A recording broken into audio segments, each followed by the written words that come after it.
जी, अजय राय जी ने जिस तरह से बयान दिया है उसके बाद आज सदन को बाइकाट किया गया, उनके खिलाफ मुकदमा भी दर्ज कर लिया गया है।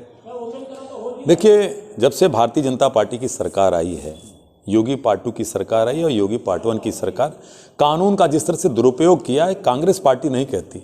हाईकोर्ट इलाहाबाद ने फटकार लगाई थी जब उसने देखा कि 120 राष्ट्रीय सुरक्षा कानून के तहत जो मामले एनएसए के मामले दर्ज किए गए थे, हाईकोर्ट इलाहाबाद ने कहा कि 96 मामले जो राजनीति से और फर्जी थे, तो ये सरकार उसी पे काम कर रही है।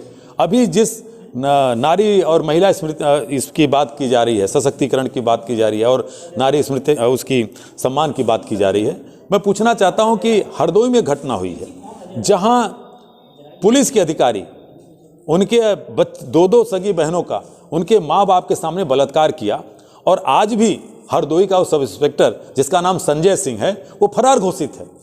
कोर्ट उसको फरार घोषित कर रही है, यूपी पुलिस उसको फरार घोषित कर रही है। और सबसे ज्यादा बात, ये क्या बात करेंगे, देश के पूर्व गृह राज्य मंत्री, आपने देखा चिन्मयानंद का मामला, कैसे योगी जी ने खुद कि पीड़िता जेल चली गई और चिन्मयानंद का नग्न वीडियो पूरी दुनिया ने देखा और पता चला कि चिन्मयानंद आज एमपी एमएलए कोर्ट से फरार घोषित हैं।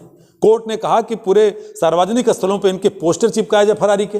तो एक तरफ आप हमारे प्रांतीय अध्यक्ष की बात को लेकर के जिस तरह से तोड़ मरोड़ के बातें प्रस्तुत की जा रही हैं, ये बौखलाहट है इस बात की, क्योंकि आज जो भारत जोड़ो पदयात्रा हमारे नेता श्री राहुल गांधी जी की चल रही है, वो सबसे ज़्यादा तकलीफ भारतीय जनता पार्टी को है और उसमें बढ़कर के तकलीफ स्मृति ईरानी जी को है, क्योंकि अमेठी की जनता उनको नकार चुकी है। जितने दावे किए थे उन्होंने, वो सारे दावे में खोखले नजर आ रहे हैं, इसलिए वो बौखलाई हुई हैं। और राहुल जी ने कहीं इसका कोई खंडन नहीं किया।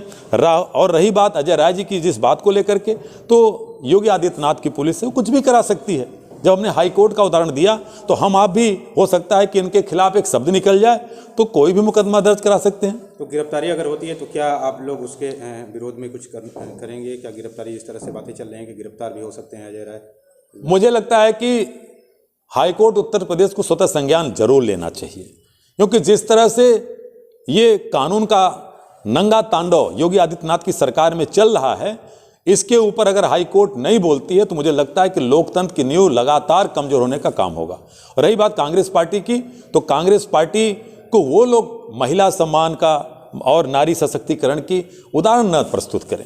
सदन में जिनके नेता हमारी वरिष्ठ कांग्रेस नेता को सूपनखा तक कहा, श्रीमती गांधी को जर्सी गाय तक कहा, तो अब वो लोग किस तरह की बात करेंगे नारी सशक्तिकरण की? और इसी पदयात्रा में मैं स्मृति ईरानी जी के लिए सवाल दे रहा हूं, वो बतावें, क्योंकि अमेठी की भांजी है, प्रियंका गांधी की बेटी अमेठी की भांजी है, और तमिलनाडु के सोशल मीडिया के अध्यक्ष ने राहुल गांधी जी को और उनकी भांजी के साथ तस्वीर लगा करके जिन शब्दों का प्रयोग करके ट्वीट किया था, मैं उस शब्द को आपके कैमरे पर नहीं बोल सकता। कम से कम इतना जानता हूं कि अजय राय जी के जो शब्द रहे होंगे उससे निचले स्तर के, या कह लीजिए उस तरह के अपमानजनक शब्द मैं नहीं जानता हूं कि वो रहे होंगे। क्या इस पे स्मृति ईरानी जी क्या उसके खिलाफ कार्रवाई कराएंगी? भारतीय जनता पार्टी के आईटी सेल के तमिलनाडु के अध्यक्ष को क्या कार्रवाई हुई?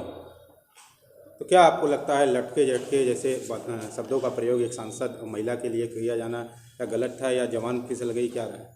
देखिए, मैं फिर कह रहा हूं कि बातों को तोड़ मरोड़ के प्रस्तुत किया जा रहा है। एक बात कहने का हर व्यक्ति का, हम लोग चूँकि जिस पूर्वांचल में और जिस भोजपुरी समाज में रहते हैं, ऐसे तमाम शब्द हैं, मैं आपके कैमरे पे नहीं ले सकता। और इसी तरह से पश्चिमी उत्तर प्रदेश में कई शब्द हैं जहां वो लोग परिवार में उस शब्द का प्रयोग करते हैं, लेकिन हम कैमरे पे नहीं बोल सकते।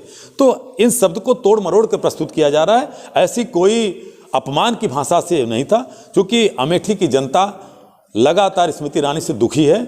और अजय राय जी की जो वहाँ पर भी पदयात्रा हुई थी, बहुत सफल पदयात्रा थी, हजारों हजार लोग निकले थे, उसको लेकर के स्मृति ईरानी जी घबराई हुई, इसलिए वो सवाल कर रही हैं कि राहुल जी डरेंगे नहीं, चुनाव लड़ेंगे कि नहीं। अरे स्मृति ईरानी जी, वो तो जनता आपको जवाब देगी। और राहुल जी तो स्वयं पार्टी के एक कर्तव्यनिष्ठ कार्यकर्ता ग्रुप, इन्होंने अभी आपके जैसे पत्रकार साथियों से कर्नाटक में जवाब दिया। जब एक पत्रकार साथी ने पूछा कि आपकी अगली भूमिका क्या होगी, तो राहुल गांधी जी ने कहा कि हमारे राष्ट्रीय अध्यक्ष श्री मल्लिकार्जुन खड़गे साहब हमारी भूमिका को तय करेंगे। तो कांग्रेस पार्टी के राष्ट्रीय अध्यक्ष को यह तय करना है और हमारी जो इलेक्शन कमेटी उसको तय करना है। तो चुनाव के बारे में स्मृति जी को घबरा रही हैं, उनको तो अमेठी की जनता के बीच में अपना पूछना चाहिए, अपना जवाब लेना चाहिए कि क्या काम किया है। और घबराहट उनको निश्चित है और पूरी भाजपा को घबराहट है।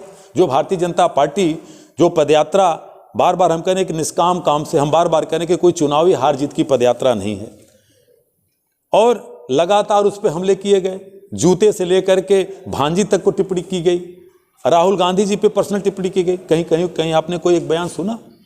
तो भारतीय जनता पार्टी की घबराहट बता रही है कि वो मुद्दे पे फैल रही है, और जो मुद्दे हमारे नेता श्री राहुल गांधी जी उठा रहे हैं और लगातार जो हमारी प्रांतीय पदयात्रा हो रही है उस पे भाजपा बौखलाई हुई है। इस वजह से ये तमाम तरह के मुकदमे अभी तो शुरुआत है। आने वाले दिनों में मुझे लगता है कि हर एक कांग्रेस का कार्यकर्ता ही नहीं, जो लोग उत्तर प्रदेश में पूरे देश की इस लोकतांत्रिक परंपरा के लिए लड़ेंगे सड़कों पे, उनके खिलाफ जेल की सलाखें लिखी हुई हैं।